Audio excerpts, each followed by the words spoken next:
Hello students, आज हम करेंगे विराम चिन्ह हिंदी व्याकरण में। विराम चिन्ह हमारे होते हैं पंक्चुएशन मार्क। इंग्लिश में भी ये चैप्टर है व्याकरण में, यानी कि ग्रामर में। इसकी परिभाषा है, भिन्न भिन्न प्रकार के भावों और विचारों को स्पष्ट करने के लिए जिन चिन्हों का प्रयोग वाक्य के बीच या अंत में किया जाता है उन्हें विराम चिन्ह कहते हैं। दूसरे शब्दों में कहें तो विराम का अर्थ है रुकना या ठहरना। वाक्य को लिखते अथवा बोलते समय बीच में कहीं थोड़ा बहुत रुकना पड़ता है, जिससे भाषा स्पष्ट, अर्थवान एवं भावपूर्ण हो जाती है। जो भाषा है वो कैसी हो जाती है? स्पष्ट भी हो जाएगी, अर्थवान भी हो जाएगी और भावपूर्ण भी हो जाएगी। लिखित भाषा में इस ठहराव को दिखाने के लिए कुछ विशेष प्रकार के चिन्हों का प्रयोग करते हैं। इन्हें ही हम क्या कहते हैं? विराम चिन्ह। अपने भावों का अर्थ स्पष्ट करने के लिए या एक विचार और उसके प्रसंगों को प्रकट करने के लिए हम रुकते हैं, इसी को विराम कहते हैं। इन्हीं विरामों को प्रकट करने के लिए हम जिन चिन्हों का प्रयोग करते हैं उन्हें विराम चिन्ह कहते हैं। यदि विराम चिन्ह का प्रयोग ना किया जाए तो अर्थ का अनर्थ हो जाता है। जैसे रोको मत जाने दो, रोको मत जाने दो, रोको मत जाने दो। अब उदाहरणों में पहले वाक्य में अर्थ स्पष्ट नहीं होता, जबकि दूसरे और तीसरे वाक्य में अर्थ तो स्पष्ट हो जाता है, लेकिन एक दूसरे का उल्टा अर्थ मिलता है। जबकि तीनों वाक्यों में वही शब्द है।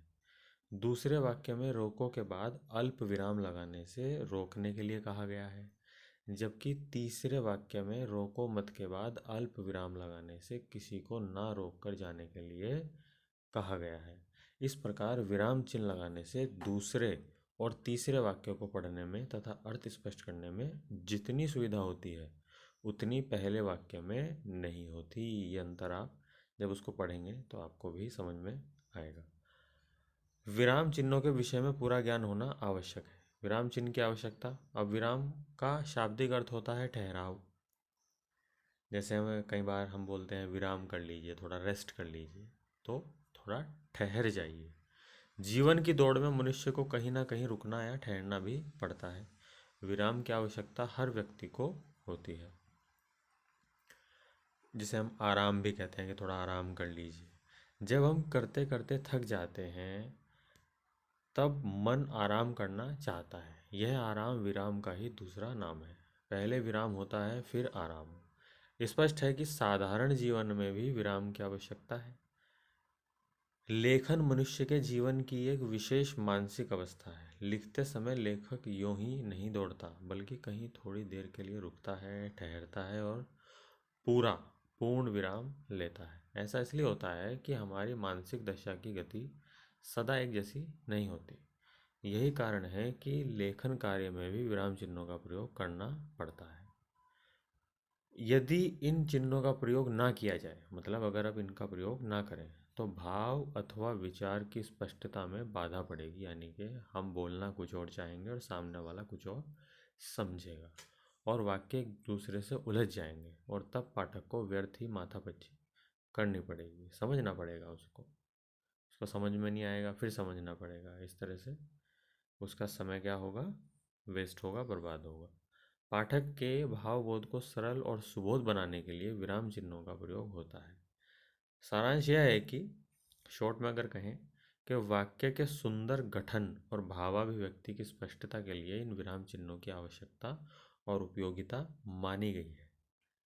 हिंदी में प्रयुक्त विराम चिन्ह कुछ हैं, देखते हैं कौन से हैं। कुछ को आप इनमें से जानते होंगे, कुछ आपके लिए हो सकता है नए हो। हिंदी में प्रचलित प्रमुख विराम चिन्ह है अल्प विराम, जिसे हम कॉमा बोलते हैं इंग्लिश में। इसका साइन भी आपको सामने ही दिख जाएगा, किस तरह से लगाते हैं अल्प विराम। अर्ध विराम सेमीकोलन, पूर्ण विराम फुल स्टॉप, उपविराम कोलन, विस्मयादि बोधक चिन्ह साइन ऑफ इंटरजेक्शन, प्रश्नवाचक चिन्ह क्वेश्चन मार्क, कोष्ठक है ब्रैकेट, योजक चिन्ह है हाइफन, अवतरण चिन्ह या उद्धरण चिन्ह है इन्वर्टेड कोमा, लाघव चिन्ह एब्रीविएशन साइन, आदेश चिन्ह साइन ऑफ फॉलोइंग, रेखांकन चिन्ह है हमारे अंडरलाइन, लोप चिन्ह है मार्क ऑफ ओमिशन। ये था हमारा आज का चैप्टर विराम चिन्ह। अगर आपको कुछ भी समझना है या आप क्लास लेना चाहते हैं तो आप हमें कमेंट सेक्शन में बताइए, हम आपको कांटेक्ट ज़रूर करेंगे। मिलते हैं नेक्स्ट वीडियो में, तब तक के लिए पढ़ते रहिए और आगे बढ़ते रहिए।